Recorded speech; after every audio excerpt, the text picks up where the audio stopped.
Bonjour à tous, dans cette vidéo je vous propose l'étude d'une fonction de degré 3 f de x égale x cube plus 2x2 plus 2x moins 9 sur l'intervalle moins 3, 3. Donc en première question vous me calculez f', et en deuxième on fera le signe de f' et on dressera le tableau de variation de f avec les valeurs au bout des flèches. On est parti.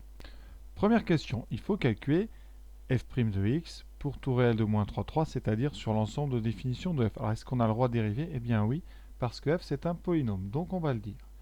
On écrit f est un polynôme, ici de degré 3, donc tout simplement dérivable sur son ensemble de définitions. Sur son ensemble de définitions. Et maintenant, on va passer à dériver. Alors ça, c'est très simple à dériver, c'est un polynôme. Donc on va tranquillement faire terme par terme, il y a 4 termes. Donc on va dériver tout d'abord x3. La dérivée x3, c'est 3x2. Plus la dérivée de 2x2, donc plus 2 fois 2, 4, 4x. À chaque fois, vous voyez, le degré diminue. Et ensuite, on dérive 2x qui donne 2 et moins 9 qui donne 0. On obtient un polynôme de degré 2. Donc on va pouvoir facilement étudier son signe. Donc pour étudier le signe d'un polynôme de degré 2, eh bien, on extrait les coefficients. A égale 3, B égale 4, C égale 2. On peut calculer delta, B carré moins 4AC, donc 16, moins 4 fois 3 fois 2, qui vaut donc 16 moins 3 fois 4, 12 fois 2, donc moins 24, c'est-à-dire moins 8, qui est strictement négatif. Donc attention, il n'y a pas de racine. Pas de racine, ça veut dire que cette fonction dérivée ici ne s'annule jamais. Et on sait aussi au niveau du signe quel est le signe constant, celui du coefficient de x2, c'est-à-dire celui de a. Donc, f' est toujours du signe du coefficient, pour être très précis, du coefficient de x2. Donc ici, on a a qui vaut 3. Donc, quel que soit x sur le domaine, f' de x est strictement positif. On va donc pouvoir faire le tableau. Tableau très simple, puisqu'il nous donne, donc, on écrit x, on fait un tableau sur moins 3, 3. Vous allez avoir ici, donc, f', son signe, et en dessous, on aura, les variations de f. En général, ici, on écrit f', parce que c'est le signe d'une expression. Ici, on va mettre un plus. Et dessous, normalement, on met f parce que ce sont des variations d'une fonction. Après, si vous mettez f de x, personne ne vous en voudra. Ici, donc, on a un plus. On sait que si la dérivée est positive, ça veut dire que toutes les tangentes vont être donc montées quand on va de gauche à droite. La fonction f sera donc croissante. Le cours, de toute façon, on dit dérivée positive sur un intervalle égale fonction strictement croissante. Voilà. Si donc votre fonction dérivée ne s'annule pas et est de signe constant, ici on a strictement positive, on a ici une fonction strictement croissante, et il nous reste à remplir ici les extrémités des flèches. Donc on va calculer f de moins 3 et f de 3. Alors sans général, on fait ça à côté du tableau, tranquillement, soit à la main, soit à la machine. Ici, on va faire ça à la main. Donc moins 3 au cube, ça donne moins 27. On remplace par contre, attention, dans l'expression ici de f. Ne vous trompez pas, ne remplacez pas dans f'. Ça, c'est l'erreur classique. Donc moins 3 au cube, moins 27. Plus 2 fois moins 3 au carré, donc 2 fois 9. Attention, au carré, les moins disparaissent, alors qu'au cube, le moins reste. Plus 2 fois moins 3, donc moins 6. Moins 9, ça nous donne moins 27. Plus 18, moins 15. On additionne tout ça.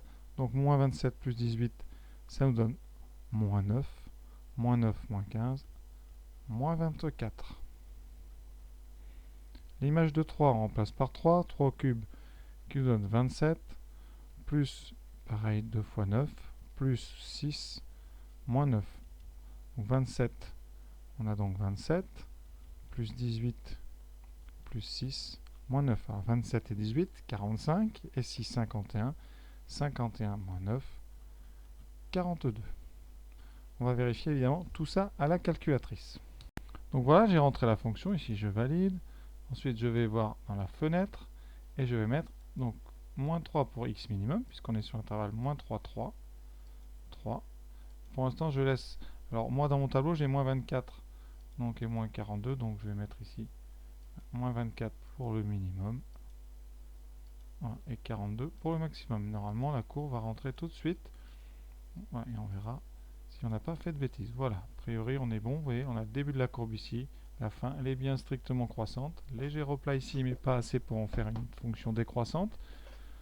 Voilà, alors après si vous voulez vérifier les valeurs exactes, on va dans menu, vous allez donc dans tableau. Voilà, ici. Et vous tapez les valeurs qui vous intéressent. Si vous voulez moins 3, bien vous tapez moins 3. Vous validez et vous avez l'image de moins 3 qui est moins 24.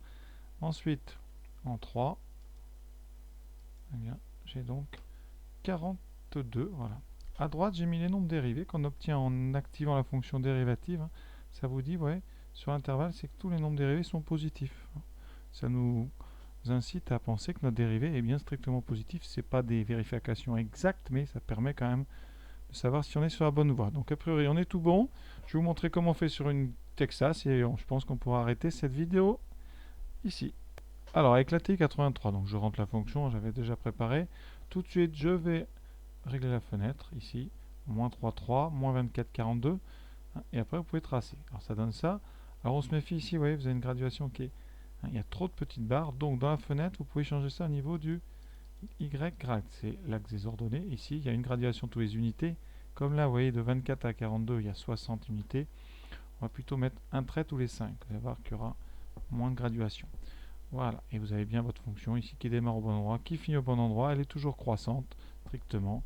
Donc on ne s'est pas trompé. Si vous voulez les valeurs, évidemment, vous allez dans le mode table, ici, donc qui est dessous. Oh, pardon, j'ai appuyé 2 fois. Donc seconde table, voilà, et vous avez ici, donc vous voulez moins 3, vous remontez. Donc moins 3 c'est moins 24, vous voyez, et en 3 on a bien 42. Donc voilà un petit peu comment on peut utiliser ces calculatrices de façon quand même rapide et pour bien vérifier ce qu'on fait en devoir.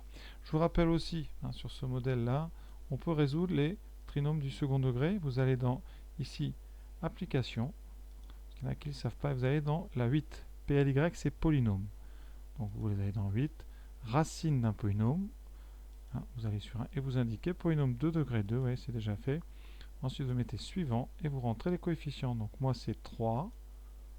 Voilà, je valide. Ensuite, 4. Voilà, et là, je ne mets pas moins 1, je mets plus 2. Ah, pardon, le plus est rentré. Et ensuite, je valide ici.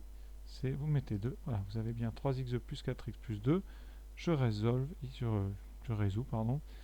Et voilà, pas de racine réelle trouvée. Donc, on a un delta qui est négatif. C'est tout à fait normal. Voilà. Donc, tout ce que je pouvais dire. Alors, pour ceux qui sont intéressés par les Casio, quand même, rapidement, vous savez que ça existe aussi. Donc, on va quand même regarder ça. Sur Casio, vous avez ce fameux menu, ici, équation, qui fait tout ça. Donc, vous allez là-dedans, vous choisissez polynôme en F2, degré 2, et vous rentrez vos coefficients. Donc, ici, nos coefficients, c'était 3, 4, 2. Donc, vous mettez 3, 4, et 2. Et votre calculatrice va vous dire que, regardez, solve, il n'y a pas de racine réelle, et voilà. Donc les deux calculatrices, vous voyez, sur ces points-là, sont équivalentes. Alors j'espère que ça vous a plu. À très bientôt, parce que là, vraiment, il faut en faire beaucoup, il faut s'entraîner. C'est un chapitre très très important et pas très compliqué quand on est bien préparé.